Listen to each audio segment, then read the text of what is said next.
Como se produce el cambio?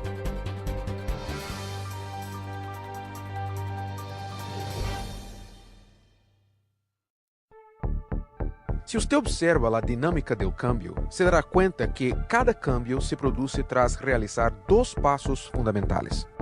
Esto es así. Si esto lo simplificamos, llegamos a la conclusión de que cada cambio que se produce sigue un proceso de dos pasos, aunque se trate de un corte de pelo, un nuevo trabajo, un divorcio, perder peso o incluso una guerra que se desata entre dos países, los mismos dos pasos se aplican. ¿Por qué es importante que usted sepa eso? Porque si usted entiende este proceso de dos pasos que conduce a un cambio, entonces usted estará más capacitado de efectuar el cambio que quiere en su vida. Como también entenderá el por qué a veces el cambio que usted dice que tanto quiere no está ocurriendo. Entonces, ¿cuáles son estos dos pasos? Veamos cada uno de ellos por separado. El primer paso, el nacimiento del cambio, es el resultado de al menos una de las siguientes condiciones mentales y emocionales o una combinación de ambas: justa ira, descontento, indignación, intolerancia, disgusto, aburrimiento y una palabra que no se oye a menudo, la antigua vergüenza en la cara. Estoy seguro que usted sabe perfectamente lo que significa. Pues bien, solo cuando uno o más de estos sentimientos y pensamientos se apoderan de usted y superan sus límites de tolerancia, es que nace un cambio. Resumiendo en una palabra, es cuando se llega al punto del basta. Usted ha llegado a su límite y por esa razón no puede aguantar más esa situación que está viviendo. Aquí es donde el cambio ha nacido, cuando su autoestima se ve cuestionada, su orgullo se ve afectado y usted tiene que reaccionar, ya que no se puede continuar de la misma manera. Pero esto es solo el primer paso, solo el comienzo, el nacimiento del cambio. Para que este cambio crezca, se desarrolle, gane impulso y finalmente acontezca, usted tiene que poner todas sus fuerzas a disposición del cambio.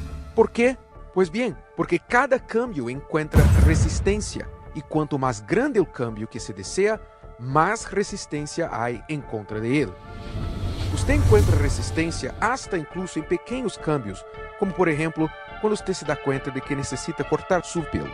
Usted tiene que tomar tiempo de su apretada agenda, ir a la peluquería y esperar que el peluquero haga un buen trabajo. Por supuesto que esto es un pequeño ejemplo que ofrece pequeñas formas de resistencia, ya que solo estamos hablando de un corte de pelo, pero aún así hay una resistencia que se debe superar. Por ejemplo, si usted está comenzando su propio negocio, enfrentará niveles mucho más altos de resistencia. Pero la clave aquí está en entender que si usted va a tener éxito al crear un cambio, su fuerza debe superar a la resistencia.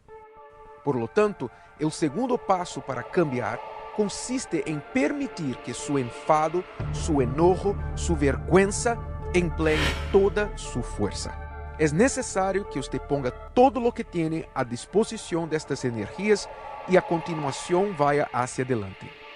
Ahora bien, ¿qué quiero decir con toda su fuerza? Creo que es importante definir lo que esto significa. Para mí, toda su fuerza significa el uso combinado de los siguientes recursos que voy a enumerar. Primero, su espíritu. El nivel más alto de su fuerza es su fe, el poder de la creencia. Tiene que creer que el cambio es posible. Hay situaciones en que el cambio parece tan imposible que necesita de un milagro, y es justo ahí donde entra el poder de la oración, en situaciones en las que no hay nada que humanamente se pueda hacer. María, reina de Escocia, dijo una vez: temo más a un hombre de rodillas que a un ejército de 10,000 soldados armados. Hay poder en la oración. Y si usted todavía no lo comprobó, haga una prueba. Tiempo. Usted tiene que dedicar su tiempo para el cambio. Tiene que ser capaz de manejarlo y no ceder ante las distracciones. Tiene que mantenerse concentrado.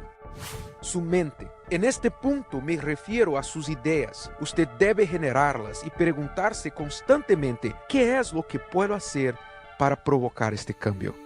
Su mente debe estar totalmente ocupada con pensamientos relacionados al cambio que tanto desea. Su cuerpo. Se refiere a aquellos momentos en los que hay que arremangarse, ponerse manos a la obra y gastar la suela del zapato. es decir, realizar físicamente todo lo necesario para que se efectúe el cambio y vencer la somnolencia y la pereza. Recursos. Debe utilizar todas las herramientas que estén a su disposición, los recursos que tiene y puede alcanzar para que se haga en realidad el cambio. Esto incluye a personas, dinero, conocimiento y otros medios que usted tiene a su alcance. Y último, pero no por ello menos importante, la palabra. Utilice el poder de las palabras para hablar consigo mismo y con los demás sobre el cambio. Sea el profeta de los cambios que usted cree que vendrán. Es necesario comunicar su visión a aquellos que se encuentran con usted a bordo de su barco. Confiese palabras de éxito y nunca la derrota. Para finalizar, quisiera realizarle esta pregunta. ¿Está seguro que quiere un cambio? Si la respuesta es sí, entonces deje que nazca un enfado justo, una revuelta santa contra su estado, una indignación y luego ponga toda su fuerza, todos los recursos al servicio de su enfado. Sin una buena dosis de vergüenza en la cara y el uso de todas sus fuerzas, el cambio que usted quiere jamás acontecerá.